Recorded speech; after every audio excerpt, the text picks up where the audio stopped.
갑작스러운 철수 결정에 잼버리에 참여한 스카우트 대원들도 술렁이고 있습니다. 앞서 들으신 것처럼 내일이면 모두 수도권으로 이동을 해야 하기 때문에 남은 일정에도 차질이 빚어지게 됐는데요. 오전까지만 해도 전주 월드컵 경기장에서 폐영식을 추진하던 전라북도 역시 당혹감을 감추지 못하고 있습니다. 박혜진 기자가 취재했습니다. 조기 철수가 선언되는 순간에도 새만금에서는 영내 프로그램 진행이 한창이었습니다. 워터슬라이드를 타고 있던 청소년들은 철수 소식에 말을 잇지 못했습니다. No, I didn't hear of that. I'm shocked, but I don't think so. 세계 각국에서 모인 친구들과 교류 활동을 통해 친분을 쌓겠다는 대원들에게는 날벼락 같은 소식이었습니다. The children actually, because it's not easy to let them go so far. Like our journey was for 15 hours, so it's really hard for us to get here. So we are really sad about that. 폭염 환자가 속출하고 바가지 논란이 일고 코로나의 성범죄 논란으로 뒤숭숭한데 태풍까지 온다는 소식에 안전을 더 생각하는 대원들도 있었습니다. Too muddy. Our tent is gonna be all in the water, so it's not possible to stay here if a typhoon comes. I made the best decision.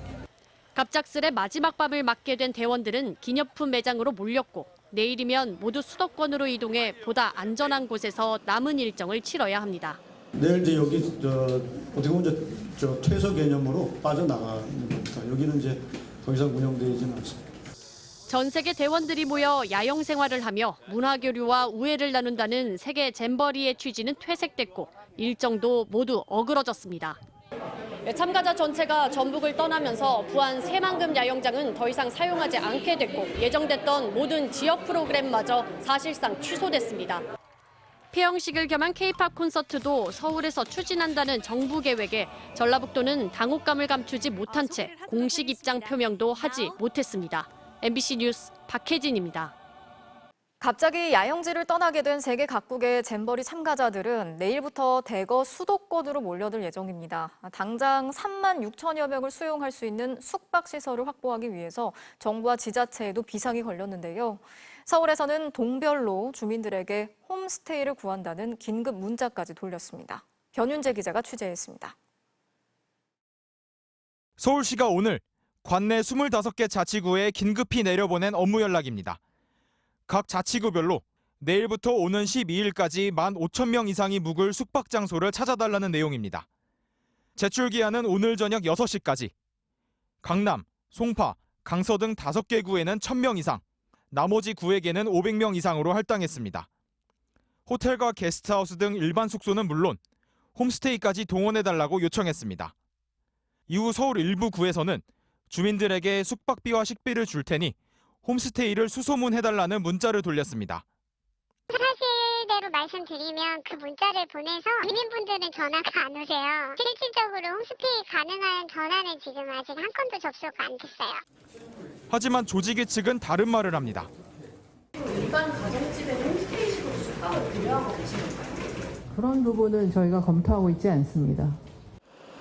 경기도도 서울과 비슷한 수준인 15,000명이 머물 곳을 찾고 있습니다.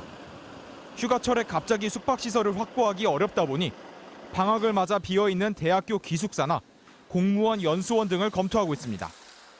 앞서 영국 참가자 일부를 수용한 인천도 추가 숙소 확보를 위해 중앙부처와 협의 중입니다. 지금 제가 말씀드렸다시피 저희도 이제 급하게 행안부 연락받고 막 이렇게 통해서 받는 거라서 지난 주말 1,000여 명의 영국 대원들이 서울에 와서도 숙박난을 겪었는데 3만 6천여 명이 수도권 일대에서 동시에 숙소를 구해야 하는 겁니다. 서울시는 오후 5시가 넘어 호텔과 기숙사, 공공시설 등으로 충분한 숙소가 확보됐다며 홈스테이는 제외하기로 했다고 밝혔습니다. MBC 뉴스 변윤재입니다. 새만금 잼버리는 개최지로 선정된 이후 6년의 준비 기간을 거쳤습니다. 잼버리를 준비하겠다면서 300명이 넘는 공무원들이 해외 출장을 다녀왔고 시설과 운영에 1,100억 원이 넘는 예산이 투입됐지만 결국 조기 철수라는 오명을 쓰게 됐습니다. 장슬기 기자가 준비 과정을 따져봤습니다. 지난 2019년 10월 부안군청 공무원 4명은 잼버리 개최지를 연구하겠다며 영국으로 출장을 떠났습니다. 10일간의 출장 동안 잼버리 개최지를 방문한 건 단 하루.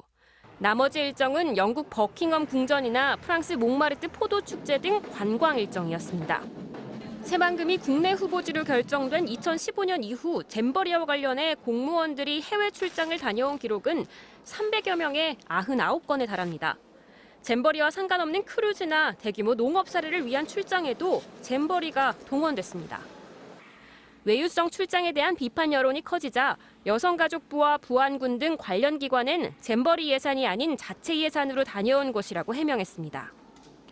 새만금 잼버리에 투입된 사업비는 1,171억 원, 야영시설을 마련하는데 전체 비용의 절반에 달하는 557억 원이 쓰였지만 배수시설이 충분하지 않아 땅은 질퍽했고 천으로 된 샤워장은 불만이 쏟아졌습니다.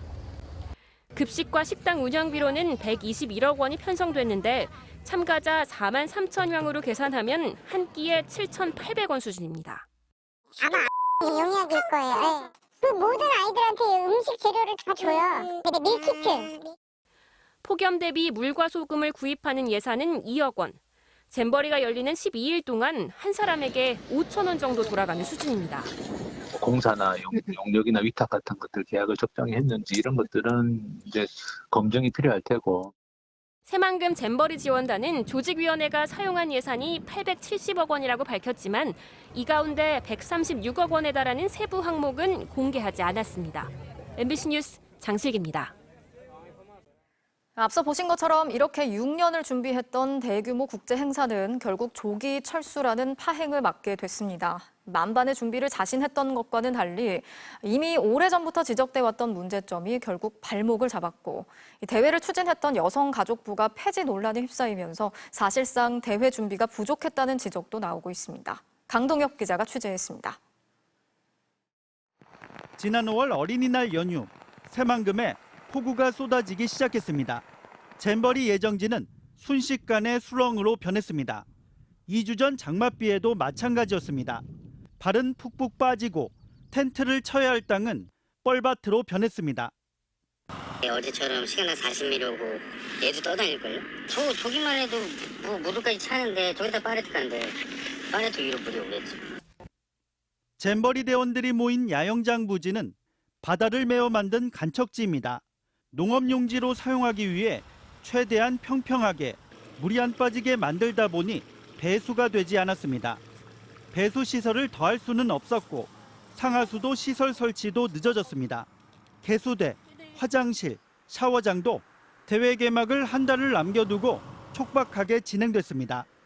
그늘을 만든다는 덩굴 터널은 덩굴이 자라지 않아 제대로 역할을 하지 못하는 상황.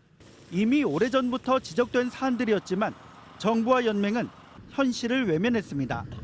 영내 근은시설 조성을 완료하였고 체온을 낮출 수 있도록 57개의 안개 분사시설을 설치하였습니다. 대회를 추진했던 여성가족부는 폐지 논란 속에 준비가 부족했고 지난 2월 행정안전부와 문화체육관광부, 한국스카우트연맹이 공동조직위원회에 합류했지만 뒤늦은 상황이었습니다.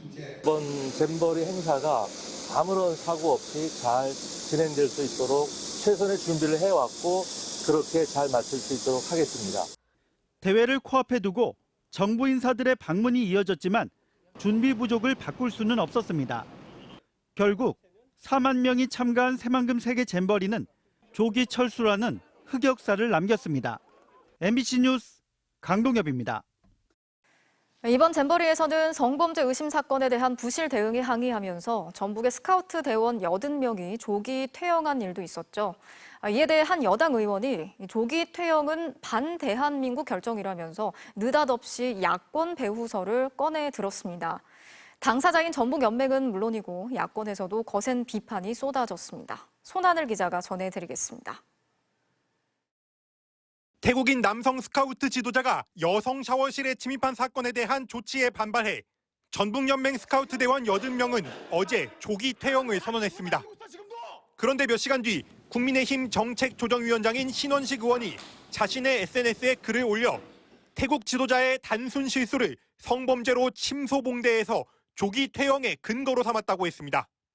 조사도 끝나지 않은 성범죄 의심 사건을 단순 실수라고 단정한 데 이어 누구의 사주로 그런 반대한민국 결정을 했는지 정치적 배후에 합리적 의심이 들 수밖에 없다고 주장했습니다. 말 같지도 않고요, 솔직히. 그리고 저희는 정치에 대해서 신경 쓸 시간이 없어요. 아이들 돌보느라고. 신 의원은 더 나아가 퇴영 결정을 최악의 국민 배신 망동으로 규정하고 반대한민국 카르텔의 개입 가능성에 대해 진상규명이 필요하다고도 했습니다. 국가적 배신을 했다라고 저희한테 표현을 하셨는데 사실 배신이라고 하면 저희가 국가에 대해서 배신을 받은 게 아닌가 생각이 듭니다. 반대한민국 카르텔이라뇨. 이게 엉망진창 잼버리 대회에서 폭염과 성추행 의심 사건으로 상처받은 청소년들에게 할 소리입니까?